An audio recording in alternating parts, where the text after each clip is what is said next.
राधे राधे, जय श्री कृष्णा। मैं सीमा सिंह बड़ों को चरण स्पर्श, छोटों को प्यार और बराबर वालों को तहे दिल से नमस्कार करती हूँ। हमने अब तक स्कंद पुराण श्रावण मास महात्म्य के 7 अध्याय सुने हैं। आज मैं आपको 8वां अध्याय सुनाने जा रही हूँ।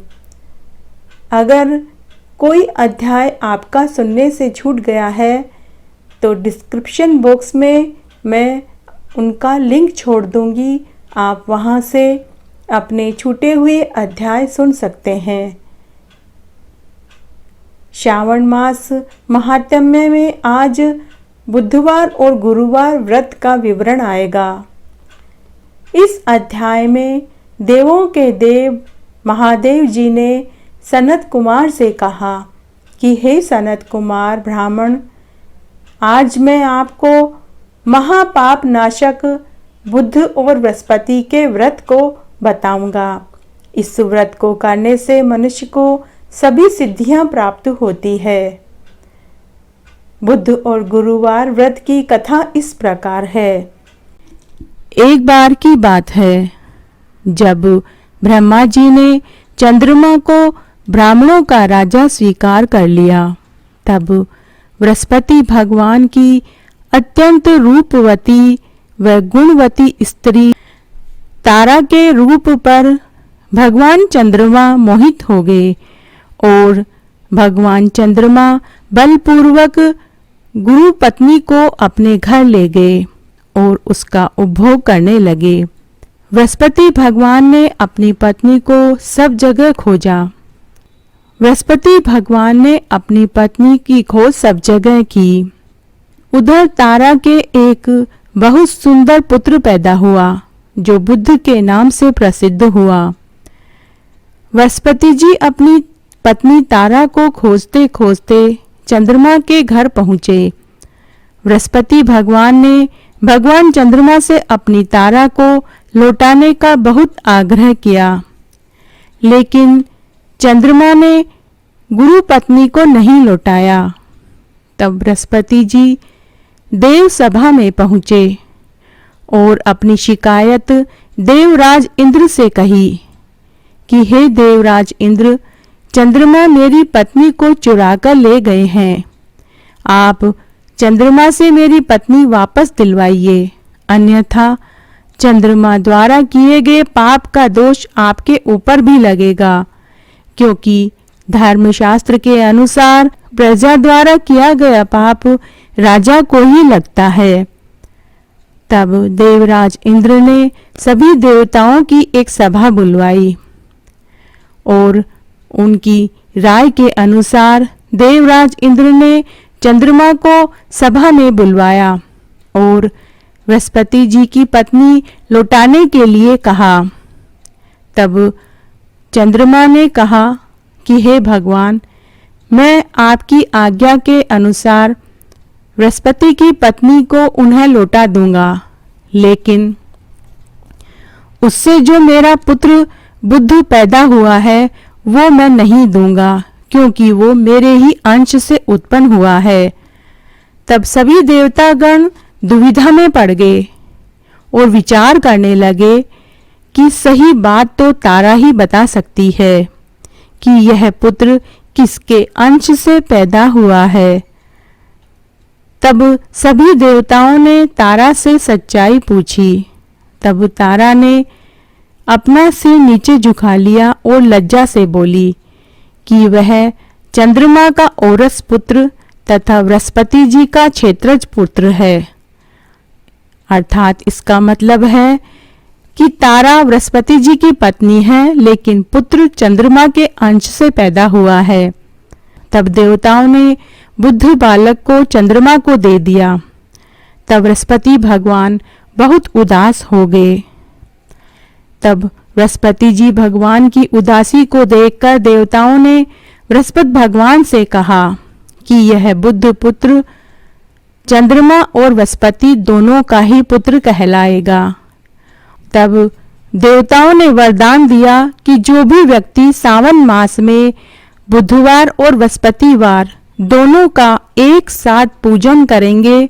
नैवेद्य में दही और भात चढ़ाकर दोनों की मूर्तियां हिंडोले में रखकर पूजा करेंगे तो वे दीर्घायु होंगे और सर्व गुण संपन्न होंगे।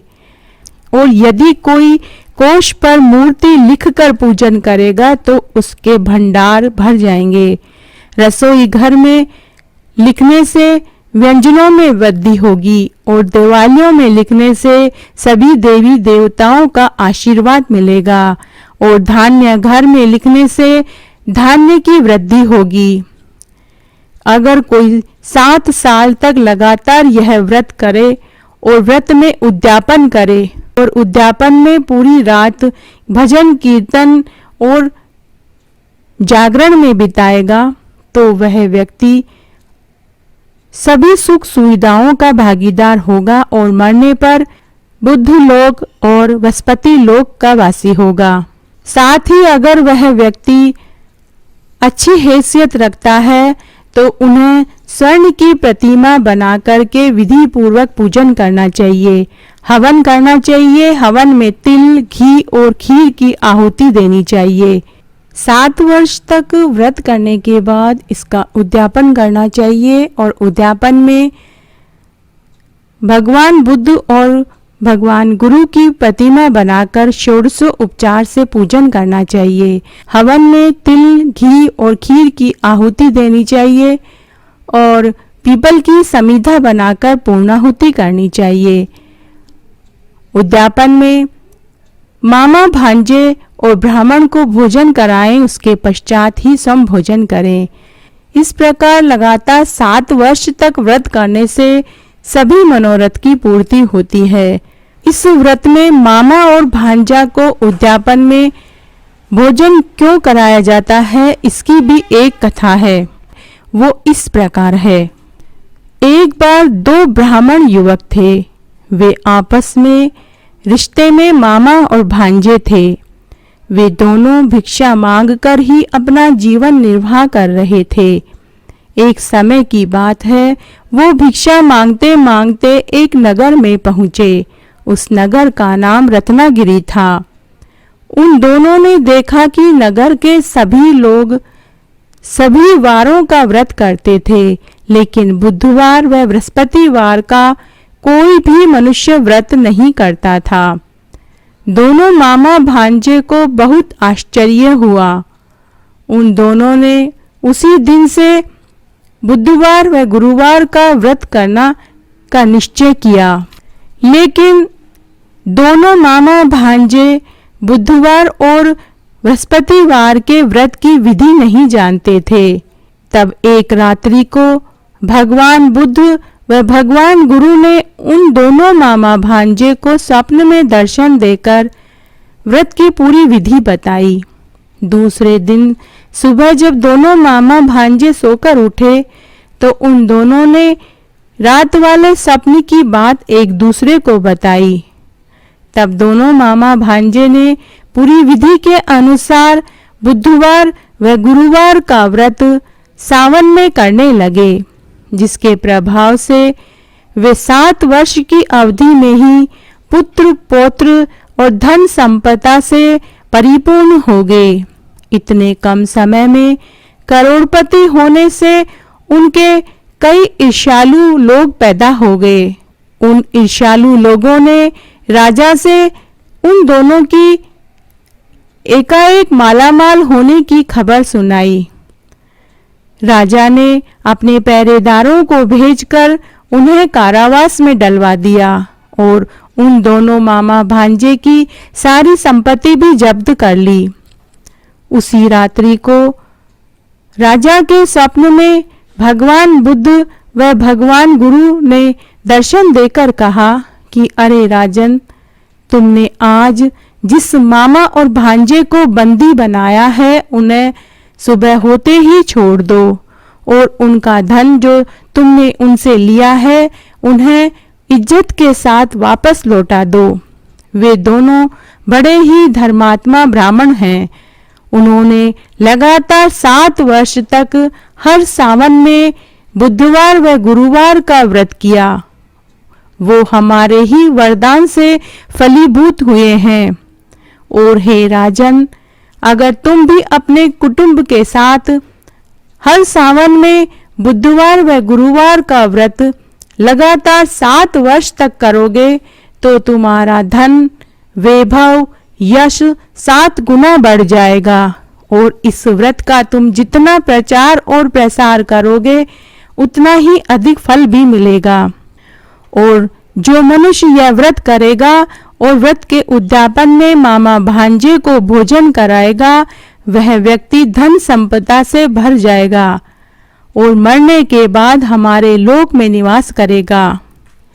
दूसरे दिन सुबह जब राजा सोकर उठे तो उन्होंने अपने स्वप्न वाली बात अपने सभी मंत्रियों को और अपने परिवार वालों को बताई। राजा ने दोनों मामा भांजे को इज्जत के साथ छोड़ दिया और जितना धन उनका लिया था उससे कई गुना धन उन्हें वापस लौटाया। और राजा ने पूरी नगरी में ये ढिंडोरा पिटवा दिया कि सभी सावन के हर बुधवार व गुरुवार का व्रत करें और लगातार 7 वर्षों तक व्रत करने के बाद इसका उद्यापन करें। और उद्यापन में मामा भांजे को भोजन कराएं, ब्राह्मणों को भोजन कराएं और यज्ञ करें और दान करें। और उस दिन के बाद राजा भी हर सावन में बुधवार व गुरुवार का व्रत अपने रानी और अपने परिवार वालों के साथ किया। और लगातार 7 वर्षों तक व्रत करने से राजा का धन कई गुना बढ़ गया और पुत्र पौत्र से राजा संपन्न हुआ। और मरने के बाद बुद्ध लोक और बृहस्पति लोक का वास मिला। इस प्रकार आज मैंने आपको स्कंद पुराण श्रावण मास महात्म्य का 8वां अध्याय सुनाया। आशा करती हूँ आपको यह अध्याय जरूर पसंद आएगा। आगे के अध्याय के लिए आप मेरे साथ बने रहें। धन्यवाद।